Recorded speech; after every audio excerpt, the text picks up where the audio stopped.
قال رسول الله صلى الله عليه وسلم আল্লাহ নবী বলেন ইন্না বাইনা ইয়াদাই সাআতি ফিতানান কাকিতাইল লাইলিল মুজলিম কিয়ামতের আগে রাতের অন্ধকারের মতো একের পর এক ফিতনা তোমাদের সামনে আসতেই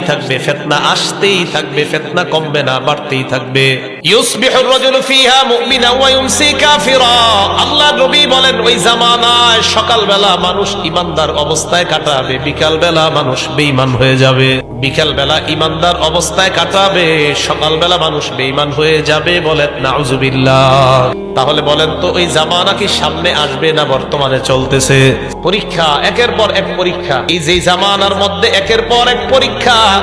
ওই পরীক্ষার মধ্যে যদি পাশ করা না যায় তার ঠিকানা হবে জাহান্নাম পাশ করতে পারলে ঠিকানা হবে জান্নাত আমরা যারা পুরুষ আমাদের জন্য পরীক্ষা হলো নারী সম্প্রদায় আবার নারীদের জন্য পরীক্ষা আবার পুরুষ সম্প্রদায় দুই দলের জন্য পরীক্ষা তো পরীক্ষা